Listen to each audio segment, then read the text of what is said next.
नमस्कार दोस्तों, स्वागत है आप सभी का अपने YouTube चैनल देव वर्मा एकेडमी पर। साथियों, पिछले इतिहास के वीडियो में हमने देखा था हड़प्पा सभ्यता की खोज के बारे में, किस इतिहासकार ने इसकी खोज करी तथा किस नगर के नाम पर संपूर्ण सभ्यता का नामकरण किया गया। साथ ही साथ हमने देखा था हड़प्पा सभ्यता के उद्भव के बारे में किस इतिहासकार ने कौन सा मत दिया है, किस तर्कों को दिया है, उसके आधार पर हम हड़प्पा सभ्यता का उद्भव बताते हैं। और जो आज का हमारा टॉपिक रहेगा वह रहेगा हड़प्पा सभ्यता के बारे में, हड़प्पा सभ्यता का विस्तार अर्थात expansion of Harappan civilisation. Harappa सभ्यता के विस्तार के बारे में जानेंगे कि कितने क्षेत्र में ये या हड़प्पा सभ्यता का विस्तार है।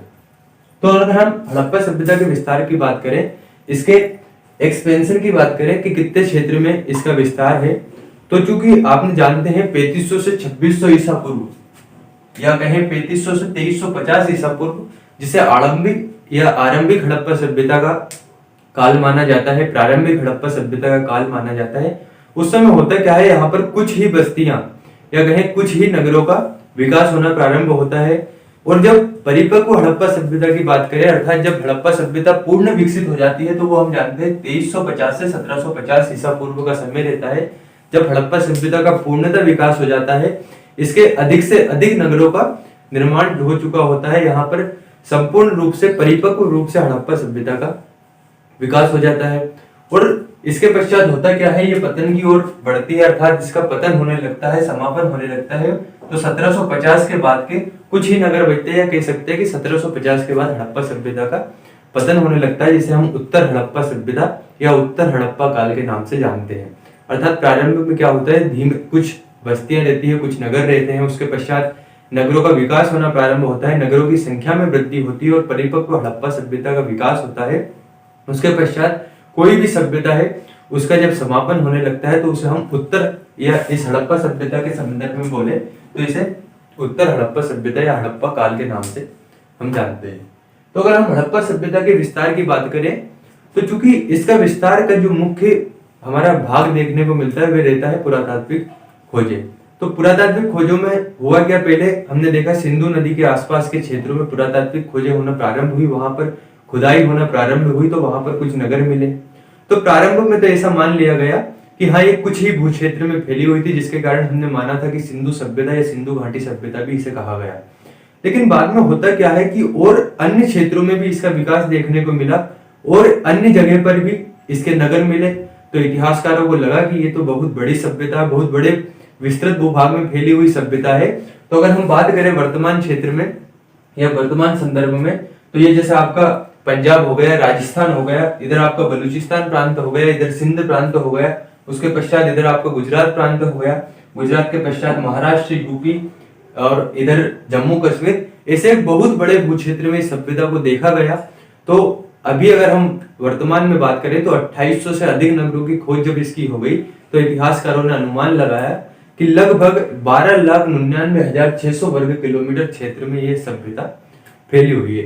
तो अगर हम इसके विस्तार की बात करें, तो हमें इसके 4 मुख्य नगर, जिसका उत्तरी, दक्षिणी, पूर्वी और पश्चिमी नगर हम देखते हैं, जो कि संपूर्ण सभ्यता के विस्तार को बतलाता है।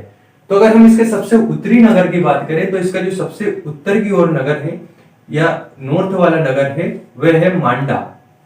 जम्मू कश्मीर के अखनूर जिले के अंतर्गत आता है आपका मांडा। और जो मांडा इसका स्थल है वह बसा हुआ है चिनाब नदी के तट पर। जो आपकी चिनाब नदी है, चिनाब नदी के तट पर बसा हुआ है मांडा।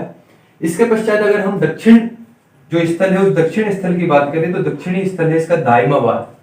दायमाबाद इसका सबसे दक्षिणी स्थल है और महाराष्ट्र के अंतर्गत ये आता है। यहाँ पे आप देख रहे हैं, यहाँ से बह रही है आपकी गोदावरी नदी। इस तरीके से गोदावरी नदी का उद्गम स्थल है। तो सामान्यतः दायमाबाद गोदावरी नदी के तट पर है, लेकिन अगर हम प्रमुख रूप से जो एक छोटी नदी है या कहें कि प्रमुख रूप से किस नदी के तट पर है, तो ये प्रमुख रूप से दायमाबाद आपका दिखता है प्रवरा नदी के तट पर बसा हुआ। फिर अगर हम इसके पूर्वी क्षेत्र की बात करें, तो पूर्वी क्षेत्र है इसका आलमगीरपुर, जो कि यूपी के अंतर्गत आता है।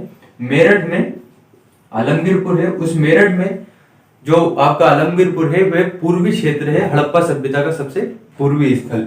ये जो बसा हुआ है, ये बसा हुआ है हिंडन नदी के तट पर। तो हिंडन नदी के तट पर बसा हुआ है आपका आलमगीरपुर। वहीं अगर हम पश्चिमी क्षेत्र की बात करें, सबसे पश्चिमी स्थल की बात करें, तो सबसे पश्चिमी स्थल है सुतका गेडोर।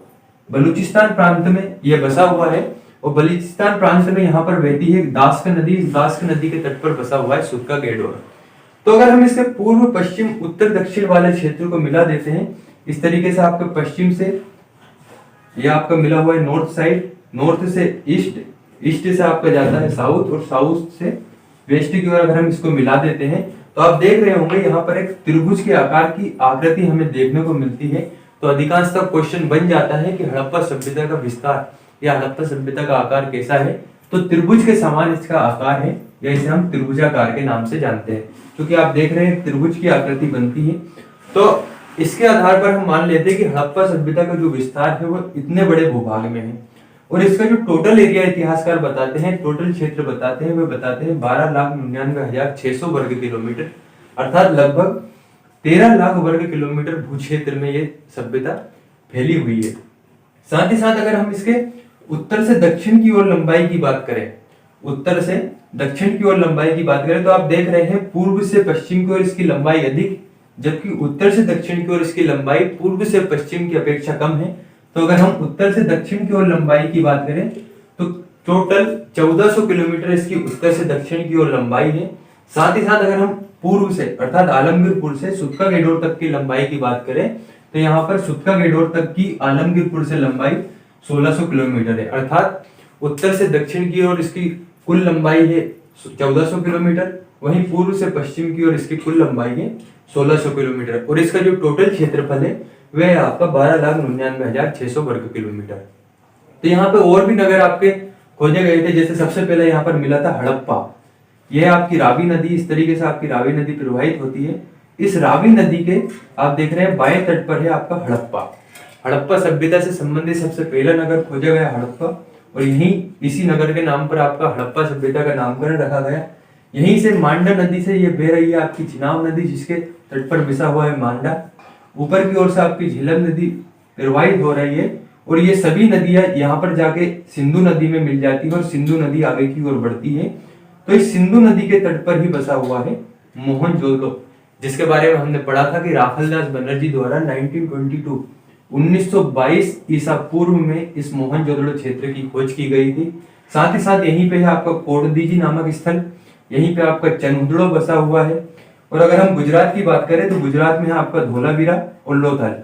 हड़प्पा सभ्यता में ये जो दोनों बंदरगाह है ये प्रमुख रूप से आपके ये जो दोनों स्थल है, ये दोनों स्थल है आपके बंदरगाह, अर्थात ये दोनों बंदरगाह नगर है।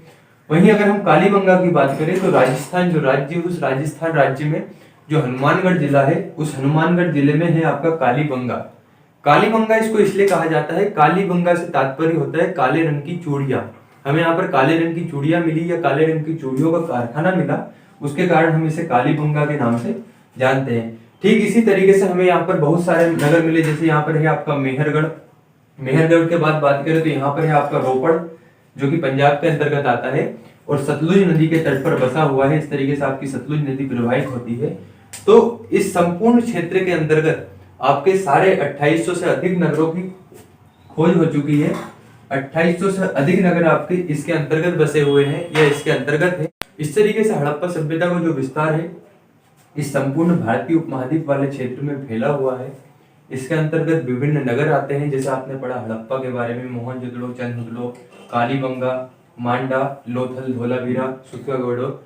तो अगला जो वीडियो रहेगा उसमें हम देखेंगे इन नगरों के बारे में, इनकी क्या क्या विशेषता है, इसकी खोज या उत्खनन करता कौन है, किस सन में इस स्थल को खोजा गया, साथ ही साथ यहाँ से कौन सी मुख्य वस्तु मिली हुई है। तो इनसे अधिकांशतः क्वेश्चन बनते हैं कि किस नगर से कौन सी वस्तु मिली है, इसकी खोज किसके द्वारा की गई, किस नदी पर वो जो नगर है वो बसा हुआ है। तो अगला जो हमारा वीडियो रहेगा उसमें हम देखेंगे, अगले टॉपिक में हम देखेंगे हड़प्पा सभ्यता से संबंधित विभिन्न नगरों के बारे में सब कंप्लीट जानकारी। आज का जो हमारा वीडियो हड़प्पा सभ्यता का विस्तार ये कंप्लीट होता है। अगले वीडियो में हम देखते हैं हड़प्पा सभ्यता के प्रमुख नगरों के